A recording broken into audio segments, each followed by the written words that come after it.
নারী ভাঙে একবারই, তারপর গড়ে তোলে এক অন্যরকম নিজেকে।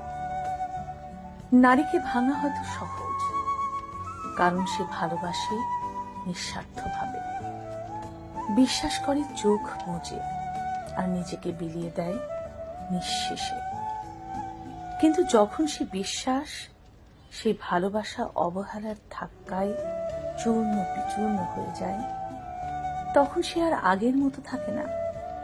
সে ভাঙে, তবে হারে না, কারণ সে জানে অন্য কেউ এসে তার ভাঙা হৃদয় জোড়া দেবে না।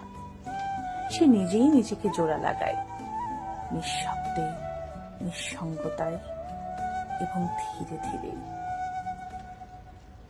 নারী ভাঙার আগে শেষ পর্যন্ত চেষ্টা করে সম্পর্ক টিকিয়ে রাখতে, অনুভূতিকে বোঝাতে, ভালোবাসার অস্তিত্ব প্রমাণ করতে। কিন্তু বারবার যখন তার কণ্ঠ নিষ্প্রিয়তায় ডুবে যায়, আবেগ অবহেলার দেয়ালের ধাক্কা খায়, তখন সে চুপচাপ সরে আসে। অভিমান করতে করতে একসময় সে বুঝে যায়, তার চোখের জল, তার না বলা কথাগুলো, তার অপেক্ষা আসলে কোনো গুরুত্বই রাখে না সেই মানুষটার কাছে, যার জন্য সে এতটা ভেবেছিল। তখনই সে নিজেকে গুটিয়ে নেয়, নরম মনের চারপাশে গড়ে তোলে এক কঠিন আবরণ।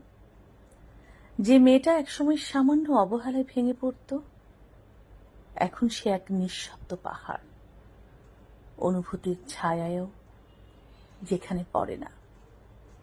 কে ভালোবাসলো, কে ভুলে গেল, কে কাছে এলো, কে দূরে গেল, এসবের হিসেব রাখা বন্ধ করে দেয়।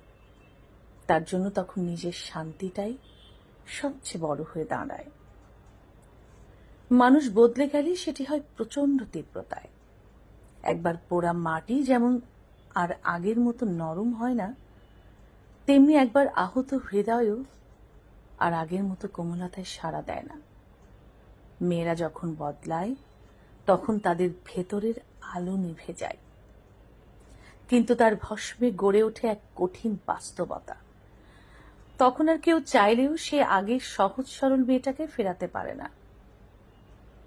তাদের বদলে যাওয়া হয় না প্রতিশোধের জন্য, হয় আত্মরক্ষার জন্য, হয় নিজের অস্তিত্ব টিকিয়ে রাখার জন্য। আর সেই বদলে যাওয়া মেয়েটাই একদিন দাঁড়িয়ে যায় এমন এক জায়গায় যেখান থেকে ফিরে তাকানোর আর কিছুই থাকে না। তখন সে নিজেকে ভালোবাসতে শেখে, একা থাকতে শেখে, এবং বুঝে যায় ভাঙা মনেও গড়ে তোলা যায় এক নতুন জীবন।